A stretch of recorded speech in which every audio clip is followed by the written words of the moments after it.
Сайн байцгаана уу интернетийн технологийн орхотнуудаа Tech Forum podcast-ийн шинэ дугаарт тавтан морил. Энэ 7 хоногт хэд хэдэн чухал үйл явдлуудын талаар ярилцгаая. Хамгийн ихний ярилцах сэдэв бол Apple компани шинэ гүйцэтгэх захиралтай боллоо. За тус компани 50 жилийн ойд 50 настай гүйцэтгэх захиралтай 9-р сарын 1-ээс эхлээ албан ёсоор үйл ажиллагаагаа явуулж эхлэхээр болстой бол өнгөрсөн 7 хоногт зарласан байгаа. За мөн дэлхийн хамгийн том авчооны үзэсгэлэн болох Beijing авчоо яг эдгээр өдрөд зохион байгуулагдаж байна. За манай багийнхан өнгөрсөн 7 хоногт Beijing хотод ажиллаж байгаад ирсэн байгаа. За мөн автомашины салбарын энэ 7 хоногийн хамгийн онцлог үйл явдал шинэ загварууд юу болов? За мөн технологийн компаниуд нэгдүгээр улирлын тайлангаа хэрхэн яаж танилцуулав? Аль компани тайлан хөрөнгө оруулагчид сайн муу гэж дүгнэж тус компани нэг живцааны аншнууд хэрхэн хөдөлсөн талаар ер нь ярих бол дэлхийн хамгийн өндөр үнэлгээтэй стартапын нэр дахин нэг удаа солигдох гэж байна. Энэ ямар компани байгаа вэ гэдэг талаар илүү дэлгэрэнгүй ярилцгаална. Өдрийн мэндийг хүргэе амка. Өдрийн мэнд. Тэгэхээр за Бээжингийн авчооны талаар илүү дэлгэрэнгүй ярилцсан ойлаа тий. Тэгэхээр энээс өмнө эхлээд Apple-ийн шинэ гүйцэтгэх захирлын талаар ярих нь мэдээж зөв болов. Apple компани ер нь бол шилжилт хийж байгаа гэдэг талаар бид хэд удаа ярьж ирсэн тий. За ер нь бол Tim Cook бол халаагаа өгч байгаа юм байна. За John Ternus гэдэг нөхөр ер нь бол дараагийн халааг нь авах юм байна гэдэг зүйлсүүд бол шуун байдлаар явж исэн ч гэсэн энэ бол бараг албаччихсан байсан. Гэхдээ өдийд зарлж байна тий. Яг өдийд гэдэг бол ер нь айгүй сонирхолтой. Яагаад вэ гэхээр WWDC болох гэж байна. За тэрээр одоо 9 сарын 1-нд ажиллаа аваад 2-7 хоногийн дараа iPhone-ыг танилцуулах нь байна гэх мэтчлэн. Цаг хугацааны хувьд айгүй сонирхолтой сонирн байлаа л да. Чамд бас энэ яаж санагдав? Яг WWDC-ээс өмнө зарлж байгаа нь бас учирталах гэж утсан. Яг тэгвэл хэрв санаж байвал яг 2 сарын дундуур бас нөгөө Apple-ийн 7 хоногийн ивентийг бол John Ternus баг тэр чигтээ яасан шүү дээ. MacBook Neo-гийн. Тэгээ тэрнээс эхлээл нуус шилжилтүүд яваад байсан гэж бодож байна. Тэгээд яг одоо зарлж байгаа нь учирталах. Бас айгүй сонин нь 50 жилийн өн дээрх ярилцлага дээр бас Tim Cook Wall Street Journal ярилцлага өгөхдөл би бол Apple-аас гарахгүй гэдэг ярилцлага өгсөн байлээ тий. Гэхдээ тэр нь бас нэг талаасаа зөв юм шиг.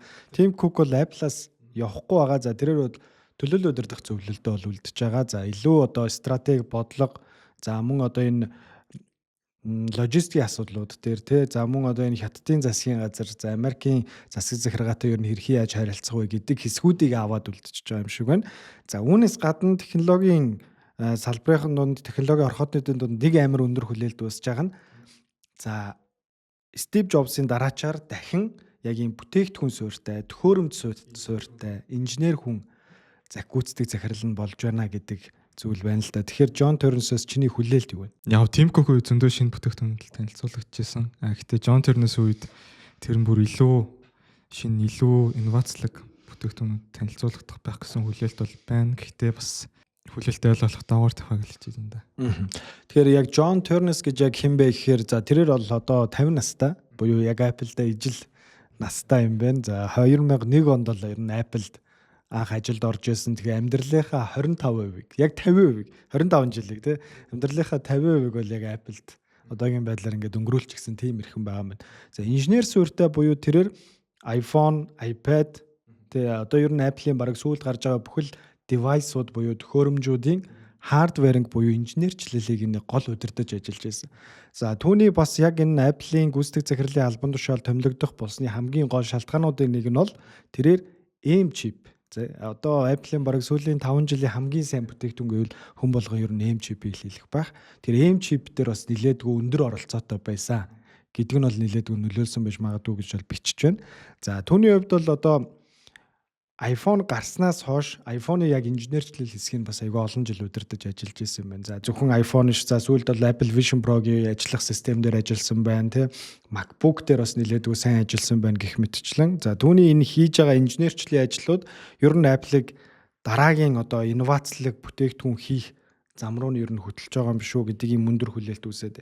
За үүнээс гадна айгүй сонирхолтой зүйл болж байгаа нь за 2011 онд Tim Cook Steve Jobs-ос Apple-ыг өвлж авсан тий. За тэр үед одоо Apple юу байсан бэ гэхээр iPhone 4S гарчихсан тий. За iPad гарчихсан тий. За мөн одоо Apple бол мэдээж компьютерийн зах зээл дээр бол нэлээд хүчтэй тоглогч болчихсон. Угаасаа Apple-аас маш өндөр хүлээлттэй бүтээгдэхүүнүүдийг хүмүүс аль хэдийн хүсдэг болчихсон. Тийм одоо legacy-тай компаниг өвлөж авсан. Тэгээ инновацийн их үүрийг өвлөж авч ш. Тэгвэл Tim Cook-ийн 15 жилийн хугацаанд Apple үлдээсэн хамгийн том legacy яг юу гэж бодож? Чиний Tim Cook-ийн legacy юу вэ? Tim Cook-ийн legacy юу? Apple-ийг servicing компани болгосон, subscription компани. Тэгээд мэдээж Apple-ийн тэр үйлдвэрлэлийн supply chain-ийг нь бол үнэхээр дэлхийн түвшинд дэлхийд бол нэгт орохоор болгосон гэж бодсон. Би бас яг санал нийлж байна. Tim Cook-ийн хувьд бол мэдээж яг логистикийн мастер, үйл ажиллагааны мастер гэдгээр бол алдартай шүү дээ. Захирын өндөд дундаа. Тэгэхээр ингээд Apple-ийн бүтээгдэхүүнүүд өмнө нь Tim Cook Apple-д орохоос өмнө яадаг байсан бэ гэхээр миний уншижсанаар за мэдээж iPhone 1 бүс нутаг дээр очиод жишээ нь Монголд очиод iPhone 1 агуулгад очиод хэд хор ингээ хадгалагддаг сток байдлаар тий. Тэгээ тэрийг нэг хүн худалдаж авал тэр нь зарагддаг. Маш өндөр хүлээлт. Тэгвэл тэр чинь нөгөө нэг логистикийн тээвэрлэн агуулгад хадгална гэх мэтлээ маш өндөр зардалтай. Ялангуяа насар их хэмжээний бүтээгдэхүүнийг өөрөө агуулгад хадгална гэдэг нь өөрөө өндөр зардал.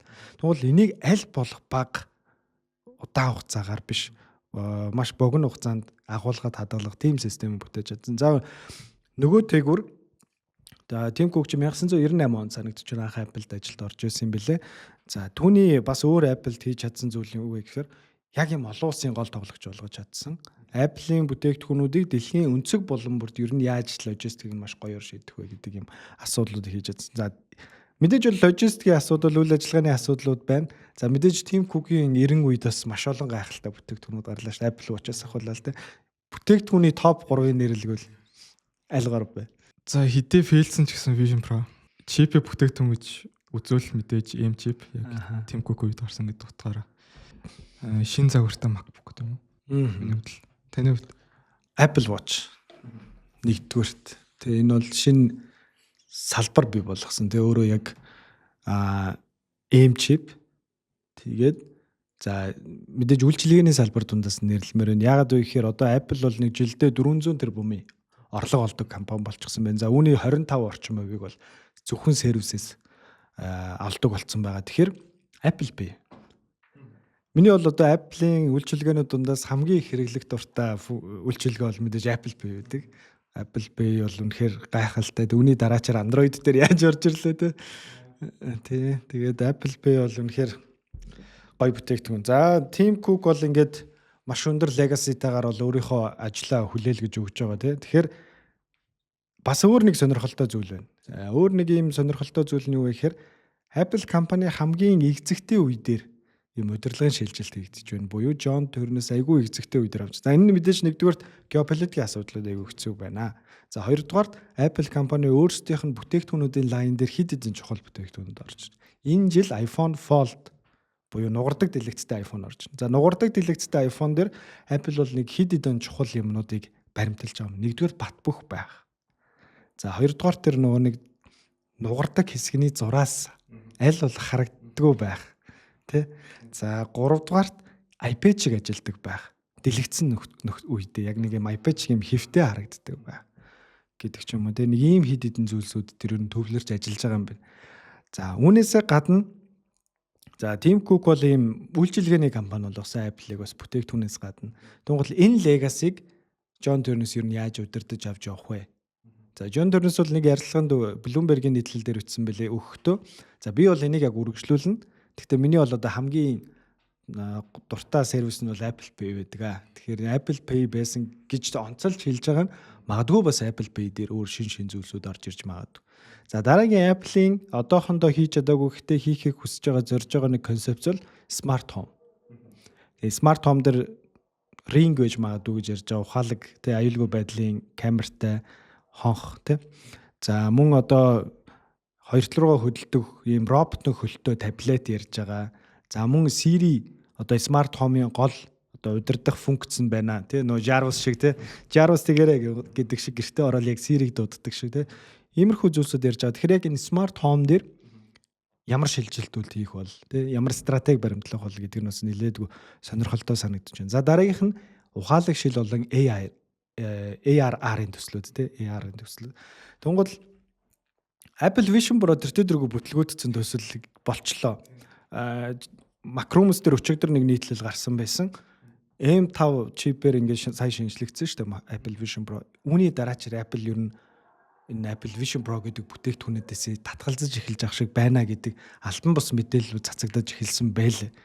За ер нь бол бүтлгүй төсөл гэдэгтээ Apple ч өөрсдөө санал нийлж ах шиг байна. Технологийн хорхоотнууд ч ер нь санал нийлж ах шиг байна. Тэгэхээр энийг ер нь хэрхэн цаашаа авч явах вэ? Яаж ухаалаг шийдэл рүү оруулах вэ? Яаж iPhone-ыг орлох дараагийн бүтээгдэхүүнийг зах зээл дээр гаргах вэ? Тэгээ энэ өөрөө маш том асуудал. За дараагийн том асуудал бол мэдээж хэмэл оюу. Хамгийн том асуудал нь. Тэгээд энэ жил нэгэн сарын дараа Apple бол яг одоо хамгийн чухал мэдээллүүдийнхаа нэгийг бол WWDC дээр хийн. За Gemini-г оруулж ирснээрээ тэр ирээд исэн сэрийг яаж ухаалаг болох юм бэ гэдгийг бол нэг сарын дараа харна. Тэгэхээр ийм чухал үеуд дээр ер нь бол ийм шилжилт хийж байгаа гэдэг ийм онцлогтой байна л да. Тэгээ John Ternus-ийн хувьд бол инновацлог бүтээгдэхүүнүүдийг гаргана гэдэг ийм өндөр хүлээлт үүсчээд байгаа. За яг Apple компани бол нэгдүгээр улирлын тайлан өнгөрсөн 7 хоногт гарсан. За тайлантай холбоотойгоор бол нэг хувьцаанд нь бол нэг өөрчлөлт гарсангүй. Тэгээд шинжээчд бол тэрийг юу гэж харж байгаа вэ гэхээр за энэ удаад бол Apple-ийн тэр тоонууд гэхээсээ илүүтэйгээр яг энэ стратегийн шилжилт нь яаж явагдах болоо гэдгийг л хөрөнгө оруулагчид нэлээдгүй ажиглаж байна. Энэ бол айгүй чухал шилжилтээ. Яг нөгөө нэг инновац ирээд тэгээд дараагийн тесрэлтүүдийг оруулах уу эсвэл одоогийн байгаа үйлчилгээгээ зүгээр ингээд тэлээд явах уу? Нэг талаасаа одоогийн байгаа үйлчилгээгээ тэлээд явна гэдэг нь айгүй сейф стратеги, ямар нэг эрсдэл багтаа. Гэхдээ нөгөө талаасаа Apple-ийн дундаж өсөл бусад технологийн компаниудтайгаа харьцуулахад 2 дахин бага байгаа юм байна. За дундаж технологийн компаниудын дундаж өсөлт бол нэг 25 орчим хувь байгаа бол Apple-ийнх нэг 12 орчим байгаа юм байна. За мөн одоо нөгөө нэг технологийн компаниудын Nasdaq 100 гэдэг индекс байна шүү дээ. Nasdaq 100-гийн энэ жилийн өсөлт нэг 8.3 байм он гарсаар тэгвэл Apple-ийнх нэг 8.6 байх жишээтэй тий. Тэгвэл яг дундч дээр л байгаад нь шүү. Цойлж гарч чадахгүй нөгөө Nvidia, Google, Meta гэдэг шиг тий. Тэгээ нэг ийм асуудал байгаад байгаа учраас ер нь бол айгүй визэгтэй үе дээрээ шинэ гүйцэтгэх захиралтай болж байна да. Харин бидний олон жилийн туршид Good morning, welcome to Apple Park гэдэг үгийг сонсч байсан эрхэм энэ 6 дугаар сард анх сүүлийн үгээ одоо хэлэх нэ. За түүний хувьд бол одоо iPhone 17 бол хамгийн сүүлийн цаг хүрнэ гэж таарлаа шүү дээ. Тэглээ. Харамсалтай ч. Tim Cook-ийг санах ба. Нэг санахгүй баха. За нэг иймэрхүү юм болоод өнгөрлөө. Apple тэгээд шинэ гүйцэтгэх захиралтай болж байна. За үргэлжлүүлээд Beijing авч явууны талаар ярилццгаая. Тэгэхээр Beijing-ийн авч яв. Ер нь Auto China үндсэн нэр нь юм байлээ шүү дээ. Би очиод мэдлээ. Тэр чинь нэг 2 жил нэг удаа болдог. Тэгээд нөгөө Beijing тэгээ Шанхай гэж жил болгон салбад явдаг байхгүй. Тэгээд яг альбасын нэр нь л хоёулангийнх нь авч China. Тийм байна л. Энэ жил Beijing-д болсон байгаа. Тэгээд нийтдээ 1400 орчим автомашины загварууд бол дэлхийд танилцуулагдсан. Тэгээд маш том газар үлээ, асар их үзэх юмтай, нүд хужирлах юм үнэхээр ихтэй. За үүний 181 нь шинэ автомашин. Дэлхийн нээлттэй хийж байгаа. Тэгэхээр энэ тоог за мэдгүй ингээ 1400, 1500, 800 гэл ингээл тоонуудын лунгуул хүмүүс төсөөлөгдөхгүй байх. Хятадд бол өнгөрсөн сард 80 ширхэг автомашин шинээр нээлттэй хийсэн юм бэл. За энэ 80 гэдэг бол Америкт нэг жил нээлттэй хийж байгаа автомашины тооноос илүү. Европоос бол бүр хийдэг юм байна. Тийм. Тэгэхээр хятадын автомашины зах зээл бол үнэхээр зүгээр хятадын зах зээл өөрөө дэлхий яваад байгаа байхгүй тийм. Тийм нэг юм маш үнэхээр гайхалтай арга хэмжээлээ. Тэгээд шинэ мэдээнүүдийг та бүхэн дуулахаас өмнө ер нь арга хэмжээ ямар хуу уур амьсгалтай болдог вэ гэсэн өөрийнхөө туршлагыг бас товчхоо хуваалцъя. За бидний хувьд бол GWM Mongolia буюу Great Wall моторын Монгол дахь албан ёсны төлөөлөгчдөө цуг бол явж инхөө арга хэмжээг бол сурвалжилсан байгаа. За нийтдээ бид нар бол 6 хоногийн туршид бол явлаа. За эхний 2 өдөр дээрээ бол ер нь медиа болон дилерүүдэд зориулсан арга хэмжээ болд юм байна. За тэн дээр болохоор олон нийтэд нээлттэй биш, зөвхөн мандаттай хүмүүс ордог. Тэгэхээр бас харьцангуй сэлүүхэн байсан. За гэхдээ харьцангуй сэлүүхэн гэж байгаа нь GWM-ийн олон улсаас авчирж байгаа медиа багийнхны бүрэлдэхүүн 400 хүнтэй бүрэлдэхүүн баггүй. 28 давхар буудалд зөвхөн медиад нэрж байгаа хүмүүс байрлалцсан зөв. Тэгээ ингээд дилерүүд нь нэг 700 800 орчим хүмүүс байна. Тэгвэл GWM-ийн зүгээр гадаадаас авчирж байгаа хүмүүс нь 1000 гаруй хүмүүс байгаа. Амар уус. Тэгээ энэ арга хэмжээнд дээр нийтдээ 1 сая хүн очт юм байна. Бээжинг авч яваа, Шанхай авч яваа хоёр дээр. Тэг ингээд медиагийн өдөрлөг, дилерүүдийн өдөрлөг, за олон нийтэд нээлттэй өдөрлөгтэйг нийлээд ер нь 10 хоног болт юм. За энэ жилийн миний GWM-ийн талаар илүү дэлгэрэнгүй ярих болно. Өөр бас айгүй сонирхолтой байсан зүйлсүүдийн нэг нь болохоор айгүй олон жил ярьсан автомашин болон роботуудтайгаа таарсан. Тэгээ тэрнээс айгүй сонирхолтой байлаа. Тэгээ Xiaomi-гийн SU7-д бол сууж үзлээ. Тэгээ үнэхээр яг ийм тухтай, тэгээ үнэхээр яг ийм спорт мэдрэмж төрүүлмээс тийм машин байлаа. За мөн шар өнгө нь бол ялангуяа айгүй гоё харагдчихсэн. Тэгээ ултрагийн шар өнгө бол тэгээд Vision GT бол хятадын зах зээл дээр бол анх удаа дэлгэж харуулсан. Тэгээ Vision GT-д бол ингэж мэдээж сууж хүрэх тийм боломж бол байгаагүй. Гэхдээ бол ингээ харахад бол мэдээж ийм hypercar, supercar төрлийн үнэхээр ийм хүчрхэг тийм автомашин харагдчихлаа. Тэгээд өөр нэг миний анзаарсан зүйл юу байсан бэ гэхээр хятадын тоглогчид яг одоо автомашины салбарт үний өрсөлдөөн дээр алдчихж байгаа тий. Гэхдээ нөгөө нэг одоо хүчээ олцсон брэндүүд буюу те BYD, Xiaomi, Great Wall мотор эдгээр нь яг юм тансаг зэрэглэл рүүгээ нилээдгүй анхаарлаа төвлөрүүлж байгаа харагдсан. Им тансаг зэрэглэлийн брэндүүд нь яг илүү чанартай, те илүү гой функцүүдтэй, те тоноглол сайтай гэдэг ч юм уу ийм зүйлсүүд байла. Чи бас мэдээллүүдийг дагсан байх өөр сонирхолтой юм юу вэ? Ер нь яг энэ хятадд болж байгаа автомашинуудыг анзаарахаар ер нь гадаадын буюу одоо уламжлалт брэндүүд бол маш зөвхөн оролцдог болцсон байсан. Байсан шүү. Зөндөө байсан шүү. Гэтэ энэ жилээс бол харин тэр буцаас эргэж байгаа шиг байлаа. Тэр нь бас нэлээд сонирхол татлаа. Гэхдээ нөгөө нэг автомашинуудаа яг өөрсдөө дангаар хөгжүүлэхгүй тэр уламжлалт компаниуд дандаа хятадын ямар нэгэн компанитай хамтарч хөгжүүлээд байгаа нь бас нэлээд сонирхолтой. Харин тэгдэм байлээ шүү дээ. BMW, Honda, Hyundai эдгээр чинь бүгдээр ингээ хятад одоо ийм joint venture буюу те нэг тийм хань тийм билээ. Тэрийг бас очиод анзаарлаа. Концепт машинууд их байвал яри гэсэн чинь хятадын автомашинууд энийг онцлон концепт машинууд амар бага танилцуулдаг. Яагаад гэвэл нөгөө хятадын автомашин үйлдвэрлэгчдийн нөгөө яг автомашинаа хөгжүүлэх хугацаанд амар хурдан байдаг болохоор тэр концепт болгож амжилтгүйгээр шууд үйлдвэрлэл рүү шилжүүлцдэг. Тийм болохоор концепт машинууд бага байдаг. Тэгээд яг энэ жил бол надад таалагдсан хоёр л машин байна. Эхнийх нь Hyundai-гийн солонгосын машин Ioniq V гэдэг. Ер нь бол Cybertruck-тэй нэлээд өстэй загварын хувьд. Гэтэ дөрвөн алхахтай тийм машин танилцуулагдсан. Тэгээд хоёрт нь болохоор Denza-гийн Z гэдэг загвар лөө. Задгаа дээвэртэй бүрэн цахилгаан спорт машин. BYD-гийн Denza брэнд. Надад болохоор за би мэдээж бол GWM-ийнхэнтэй Great Wall моторынхэнтэй явсан учраас бас тэдний мэдээллүүдийг илүү ойрын их сурвалжуудаас бол авсан байгаа. Тэгээд энэ компани ер нь бол хятадын компаниудыг бид нар ингэж ойлгох хэрэгтэй юм билээ. Бид нар бол нөгөө барууны болон Америк, Японы том брэндүүдийг мэддэг. Тэднэрээс орж ирж байгаа жижиг стартап компаниудыг бол бид нар мэддэггүй шүү дээ. Ерөөсөө сонсогддоггүй. Харин бид нар яг хятадын том зах зээлийн хажууд байдаг учраас хятадын маш олон брэндүүдийг бид нар ингэ сонсоод идэг, мэдээд идэг. Гэхдээ тэдний талаар ингэж ангилж, ялгаж ерөөсөө ойлгож чаддгүй. Тэгэхээр тэнд байсан одоо мэрэгжлийн хүмүүс бол надад ингэж тайлбарлаж өгсөн л дөө. За хятадд бол одоо жилдээ 35 сая машин ингэж үйлдвэрлэгдэж байгаа. Үүний 34 сая нь зарагдчихж байгаа буюу борлуулагдчихж байгаа. Тэгэхээр 90 орчим хувь нь бол ер нь зарагддаг тийм том зах зээл. Тэгэхээр улсын буюу төрийн ийм автомашины компаниуд байна. Нэгдүгээрт тий. За тэр нь болохоор одоо Dongfeng ч юм уу, SAIC ч юм уу тийм компаниуд. За нөгөө талдаа яг ийм өөрсдийнхөө брендийг үүсгэсэн, өөрсдийнхөө нүүр царайг бий болгоцсон тийм том компаниуд байна. За тэр нь BYD, GWM, Geely ч юм уу ийм компаниуд байна. За харин нөгөө талд нь дөнгөж шинээр гарч ирж байгаа стартапууд, Rox ч юм уу автомашины салбартаа бас Xiaomi ч юм бас стартаптай орно шүү дээ тий. Иймэрхүү компаниуд байна. Би эндээс юуг нь би хүмүүс ойлгох хэрэгтэй вэ гэдгийг бодсон бэ гэхээр Монголд олонгууд л нөө стартапын машинууд орж ирээд идэг. Тэнгуул тэдэр нөгөө чанаргүй гэдэг юм юу үсгээд идэг. Ийм дүр төрх үсгээд идэг тий. Тэнгуул угаасаа бол дэлхийд танигдсан тансаг зэрэглэлийн брэнд гэдэг бол угаасаа чанаргүй бүтээгдэхүүн ер нь байх боломжгүй байхгүй өдр чинь тий.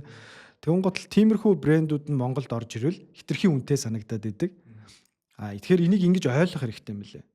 Нөгөө талаасаа тэртээ одоо яг ийм Монголын уур амьсгалд Бартаат зам дээр за мөн ийм Эрстус уур амьсгал дээр машин угаасаа үнэтэй машин хэрэглэгдэв юм бэл. За өөр нэг анзаарсан зүйл нь юу вэ гэхээр Хятадын хямд өртөгтэй автомашины өрсөлдөөнөөс ийм хиймэл оюунд суурилсан автомашины өрсөлдөөн рүү шилжиж байгаа юм байна. Энэ айгүй том шилжилт болж байгаа юм. За мэдээж өмнө нь автомашины өрсөлдөөн дээр юу яригддаг байсан бэ гэхээр батарей тий. За жолоочийн туслах гэх мэтчлэн ийм функцүүд тунгал одоо олонгоот л хиймэл оюун суурилсан функцүүд гэхээр одоо Alibaba-гийн Queen загвар жишээ нь нэг 10-20 компаниудтай нийлцсэн ийм хиймэл оюунт туслахуудыг тунгал тэндээсээ автомашина жолоодж байх үедээ ямар нэг юм захиалга, тасалбар захиалга, хоолоо гэрлүүгөө хөргүүлэх гэдэг ч юм уу ийм үйлдэлүүдийг хийх боломжтой ийм болж байгаа юм байна. GWM-ийн хувьд бол одоо нэг зүйлийг айгүйх онцлсон. За энэ компанийн хувьд бол ихэвчлэн бартаад замын автомашинуудыг үйлдвэрлэдэг, SUV загварын автомашинуудыг үйлдвэрлэдэг. Нийтдээ нэг 6 брендийн за 60 гаруй загвараа ер нь бол дэлгэж харуулсан. Тэгээд энэ жилийн гол онцлог загвар нь юу байсан бэ гэхээр Way гэдэг брэнд үүд юм байна. За үүсгэн байгуулагч нь болохоор Jack Way гэдэг хүн байд юм биш. Тэгээд Jack Way-ийнхаа нэрээр үүсгэн байгуулагчийнхаа нэрээр нэрлсэн юм тансаг зэрэглэлийн брэнд үүд юм байна. Тэгээд VUS-X гэдэг нэртэй автомашиныг танилцуулсан. Тэгээд энэ машиныг би унаж туршиж үзсэн. Ямар санагд? Үнэхээр гайхал. Жил болгоо юм ихтгэл тавьд юм байна. Тэгээд тэр ихтгэл дээрээ юуг айгүйх онцолж исэн бэ гэхээр за маш их ширүү өрсөлдөөн байгаа, ихтгэлцэл байхгүй болж байгаа. За энийг бид нар юм бодит хэрэгжилт урт хугацааныхаа философоор даван туулнаа гэдгийг бол онцолж исэн. Энэ юу гэсэн үг вэ гэхээр технологи, бүтээгдэхүүн за мөн энэ гадаад руу чиглэсэн стратеги гурвыг бол нийлүүлнэ. Танк 300 сүүлийн 5 жил дараалан хамгийн өндөр борлуулалттай бартаад замын автомашин юм байна. SUV загвар. Дэлхийд үү? Дэлхийд. Фүү. Тэгээ би нэг интернетээ сая чеклж үзлээ 2-3 удаа. Би бүр баг өөрөө нүдэндээ итгээгүй энэ ямар сайн. Тэгээ миний зүгээр бодсон зүйл Хятадын зах зээлдээ угаасаа их зарагдчихаг. Тэр нь бас тийм байна. 2-3-т нь болохоор Ford-ийн брэндүүд орж байгаа. Bronco эдэр Ford-ийн брэндүүд 2-3-т орж байгаа. За 4-т бол Toyota RAV4. За 5-т бол Hyundai-гийн машинууд орд юм байна. Сонирхолтой. Танк 300 тий сонирхолтой гоос. За өөр нэг айгу сонирхолтой GWM-тэй холбоотой хамгийн сүүлийн мэдээлэл. GWM-ийн хувьд бол Dakar Rally-д оролддог байсан юм байна. 10-аас 14 онд. Тийм бүр тэрвт юм шиг. Вау. Тэгээ 4 жил гараа уралдаж хагаад 15 оноос болоод одоо камбэк хийж байгаа. Бас Toyota тэр. Тэгээ би эхэндээ айгүйх ингээ гайхаад идвэсэхгүй мэдээллүүдийг нь уушгаар ингээл Toyota-гийн гол өрсөлдөгч те SUV загварын бартаад замын хамгийн хүчтэй автомашинуудыг Хятадд үйлдвэрлэгч компани гэл. Гэтэ ер нь энэ мэдээллүүдийг чинь шүүж тунгаах айгүй хэцүү шүү дээ. Нэг талаасаа маркетингийн мэдээлэл, PR-ийн мэдээлэл байх боломжтой. Энийг за ер нь л очиж туршиж үзчихэж болно доо л гэж бодож л явж исэн юмнуудаа уншчаад би тэгээд энд хэд удаа танк болон хаваал брендийн төлөөлөгч нартай бол ярилцлага хийж үзчихсэн. Гэхдээ бас төдийлнэ итгэж өгөхгүйсэн. Би яг энэ Дакарт орж байгаа гэдэг мэдээллийг нь харчаад вау. Тэгэхээр тэгээ Дакарт бол хэр баргийн машин оролдохгүй л гэдэг. Тийм шүү дээ. Тэгээ хэр баргийн компанич Дакар л орохгүй шүү дээ. Дакарт ч бас ингээд компаниуд ч зөвхөн нөгөө юм joint venture маягаар орд юм биш те. Эсвэл нэг юм хөдөлгөөрийг хийж өгдөг ч юм уу, нэг хэсгийг хийж өгдөг ч юм уу те. Нөхдүүд энэ жилээс Дакарын бүхэл бүтэн багтаа болж. Вау. Тэгэхээр энэ бас айгүй том мэдээлэл байлаа. Нөгөө талаасаа BYD бас Формула 1-т орж ирэхээр яригдчихэж байгаа гэх мэтчлэн тийм нөгөө Хятадын автомашинуудыг басах гэдэг зүйл бол LED-ийн утга алдсанд юм байна л гэдгийг бол ойлголоо. Энэ 7-ны өөр онцлог брэндүүд юу вэ? Шууд автомашин яриад үргэлжлүүлээ тийм. Яг онцлог загварууд нэх сүртэй загварууд байсан мөн ихэнх нь зүгээр шинжилтүүд байлаа. Тэгээд нэг том мэдээ гарсан нь Porsche Bugatti дахь өөрийнхөө хувьцааг зарна гэсэн мэдээлэл гарсан. Одоо ч Bugatti ч ийм л да. Bugatti Rimac гэдэг компани дэг. Тэр нь болохоор нөгөө Хорватын Rimac гэдэг цахилгаан спорт кар машин үйлдвэрлэдэг компани нийлээд тэгээд Rimac болохоор тэр Bugatti-гийн 55%-ийг Porsche буюу Volkswagen болохоор 45%-ийг нийдэмшдэг байсан байна. Тэнгүүт одоо сайн нөгөө санхүү тайлангууд гараад тэгээд Porsche-гийнх бас нэлээд муу гарсан. Тэрэн дээр үндэслээд одоо Porsche буюу Volkswagen яг энэ цахилгаан машины зах зээлээс бол ер нь гарах шийдвэр гаргаж байгаа шиг. Тэгээд тэр Rimac-ийн 25% зараад Bugatti дахь 45% зараад тэгээ бүр яг энэ бизнесээс гарч байгаа гэсэн. Бид авчихсан баг. Тэгээд энэ удаагийн дугаартаа хамт байсанд баярлалаа. Тэгээд тун удахгүй та бүхэнд Бээжингийн авч явнаас мэдчилж байгаа нэгэн сонирхолтой контентуудыг та бүхэнд өргөх болно. Ер нь энэ бидний урд хөрш яаж энэ автомашины салбарын хамгийн том тоглогч болсон бэ гэдэг стори түүхийг та бүхэнд өгүүлэх болно. Хамт байсанд баярлалаа. За баярлалаа.